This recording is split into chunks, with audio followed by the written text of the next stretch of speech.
Good morning, everybody, and thanks for being here this morning. As you know, on March 22nd, Special Counsel Robert Mueller concluded his investigation into matters related to Russian attempts to interfere in our 2016 presidential election, and he submitted his confidential report to me pursuant to department regulations. As I said during my Senate confirmation hearing and since, I'm committed to ensuring the greatest degree possible of transparency concerning the Special Counsel's investigation, consistent with the law. At 11 this morning, I'm going to transmit copies of the public version of the Special Counsel's report to the chairman and ranking members of the Senate and House Judiciary Committees. The Department of Justice will also make the report available to the American people by posting it on the department's website after it has been delivered to Congress. I'd like to make a few comments today on the report.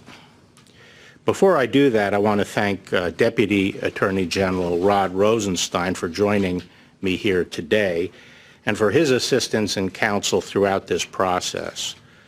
Rod, as you know, has served at the department for nearly 30 years with dedication and distinction, and it's been a great privilege and pleasure for me to work with him since my confirmation. He had well-deserved plans to step back from public service that were interrupted by my asking him to help in my transition. Rod has been an invaluable partner, and I am grateful that he is willing to help me and has been able to see the Special Counsel's investigation through to its conclusion. Thanks, Rod. Yeah. I'd also like to thank Special Counsel Robert Mueller for his service and the thoroughness of his investigation, particularly his work exposing the nature of Russia's attempts to interfere in our electoral process. As you know, one of the primary purposes of the Special Counsel's investigation was to determine whether President Trump's campaign or any individual associated with it conspired or coordinated with the Russian government to interfere in the 2016 election.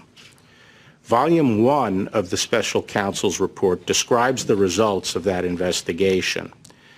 As you will see, the Special Counsel's report states that his, quote, investigation did not establish that members of the Trump campaign conspired or coordinated with the Russian government in its election interference activities. I am sure that all Americans share my concern about the efforts of the Russian government to interfere in our presidential election. As the Special Counsel report makes clear, the Russian government sought to interfere in our election process. But thanks to the Special Counsel's thorough investigation, we now know that the Russian operatives who perpetrated these schemes did not have the cooperation of President Trump or the Trump campaign, or the knowing assistance of any other American for that matter. That is something that all Americans can and should be grateful to have confirmed. The Special Counsel report outlines two main efforts by the Russian government to influence the 2016 election. First, the report details efforts by the Internet Research Agency, a Russian company with close ties to the Russian government, to sow social discord among American voters through disinformation and social media operations. Following a thorough investigation of this disinformation campaign, the Special Counsel brought charges in federal court against several Russian nationals and entities for their respective roles in this scheme.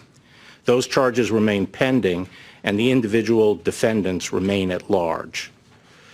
But the Special Counsel found no evidence that any American, including anyone associated with the Trump campaign, conspired or coordinated with the Russian government or the IRA in this illegal scheme.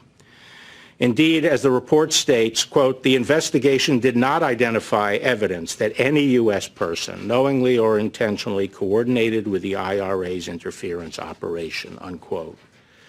Put another way, the Special Counsel found no collusion by any Americans in IRA's illegal activities. Second, the report details efforts by the Russian military officials associated with the GRU, the Russian Military Intelligence Organization, to hack into computers and steal documents and emails from individuals associated with the Democratic Party and Hillary Clinton's campaign for the purpose of eventually publicizing these documents.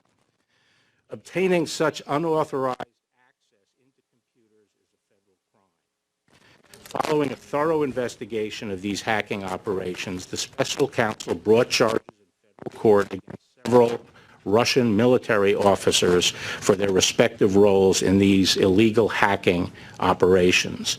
Those charges are still pending and the defendants remain at large.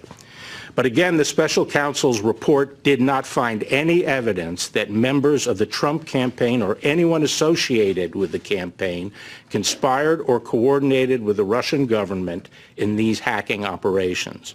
In other words, there was no evidence of the Trump campaign collusion with the Russian government's hacking.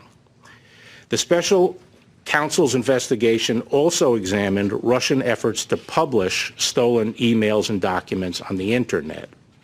The special counsel found that after the GRU disseminated some of the stolen documents to entities that it controlled, DC Leaks and Guccifer II, the GRU transferred some of the stolen materials to WikiLeaks for publication. WikiLeaks then made a series of document dumps. The special counsel also investigated whether any member or affiliate of the Trump campaign encouraged or otherwise played a role in these dissemination efforts. Under applicable law, publication of these types of material would not be criminal unless the publisher also participated in the underlying hacking conspiracy. Here, too, the special counsel's report did not find that any person associated with the Trump campaign illegally participated in the dissemination of the materials. Finally, the special counsel investigated a number of links or contacts between the Trump campaign officials and individuals connected with the Russian government during the 2016 presidential campaign.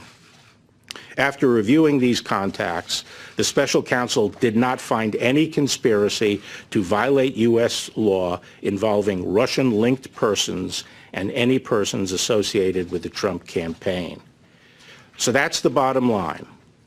After nearly 2 years of investigation, thousands of subpoenas, hundreds of warrants, and witness interviews, the special counsel confirmed that the Russian government sponsored efforts to illegally interfere with the 2016 presidential election, but did not find that the Trump campaign or other Americans colluded in those efforts. After finding no underlying collusion with Russia, the special counsel's report goes on to consider whether certain actions of the president could amount to obstruction of the special counsel's investigation. As I addressed in my March 24th letter, the special counsel did not make a traditional prosecutorial judgment regarding this allegation. Instead, the report recounts 10 episodes involving the president and discusses potential legal theories for connecting those activities to the elements of an obstruction offense. After carefully reviewing the facts and legal theories outlined in the report, and in consultation with the Office of Legal Counsel and other department lawyers, the Deputy Attorney General and I concluded that the evidence developed by the special counsel is not sufficient to establish that the president committed an obstruction of justice offense. Although the Deputy Attorney General and I disagreed with some of the special counsel's legal theories and felt that some of the episodes examined did not amount to obstruction as a matter of law, we did not rely solely on that in making our decision. Instead, we accepted the special counsel's legal framework for purposes of our analysis and evaluated the evidence as presented by the special counsel in reaching our conclusions. In assessing the president's actions discussed in the report, it is important to bear in mind the context. President Trump faced an unprecedented situation. As he entered into office and sought to perform his responsibilities as president, federal agents and prosecutors were scrutinizing his conduct before and after taking office and the conduct of some of his associates. At the same time, there was relentless speculation in the news media about the president's personal culpability. Yet, as he said from the beginning, there was in fact no collusion. And as the special counsel's report acknowledges, there is substantial evidence to show that the president was frustrated and angered by his sincere belief that the investigation was undermining his presidency, propelled by his political opponents, and fueled by illegal leaks. Nonetheless, the White House fully cooperated with the special counsel's investigation, providing unfettered access to campaign and White House documents, directing senior aides to testify freely, and asserting no privilege claims. And at the same time, the president took no act that in fact deprived the special counsel of the documents and witnesses necessary to complete his investigation. Apart from whether the acts were obstructive, this evidence of non-corrupt motives weighs heavily against any allegation that the president had a corrupt intent to obstruct the investigation. Now, before I take questions, I want to address a few aspects of the process for producing the public report that I am releasing today. As I said several times, the report contains limited redactions related to 4 categories of information. To ensure as much transparency as possible, those redactions have been clearly labeled so that the readers can tell which redactions correspond to which categories. Now, as to recall, those categories are 6E material, grand jury material, information that the IC believes would disclose sources and methods, information that would impair the investigation and prosecution of other cases that are underway, and finally, information that implicates the privacy and reputational interests of peripheral third parties. As you will see, most of the redactions were compelled by the need to prevent harm to ongoing matters and to comply with court orders prohibiting the public disclosure of information bearing on ongoing investigations and criminal cases, such as the IRA case and the Roger Stone case. These redactions were applied by Department of Justice attorneys working closely together with attorneys from the special counsel's office, as well as the intelligence community, and prosecutors are handling the ongoing cases. The redactions are their work product. No redactions done by anybody outside this group. There were no redactions done by anybody outside this group. No one outside this group proposed any redactions, and no one outside the department has seen the unredacted report, with the exception of certain sections that were made available to IC, the intelligence community, for their advice on protecting intelligence sources and methods. Consistent with longstanding executive branch practice, the decision whether to assert executive privilege over any portion of the report rested with the President of the United States. Because the White House had voluntarily cooperated with the special counsel, significant portions of the report contained material over which the President could have asserted privilege, and he would have been well within his rights to do so. Following my March 29th letter, the Office of the White House Counsel requested the opportunity to review the redacted version of the report in order to advise the President on the potential invocation of privilege, which is consistent with long-standing practice.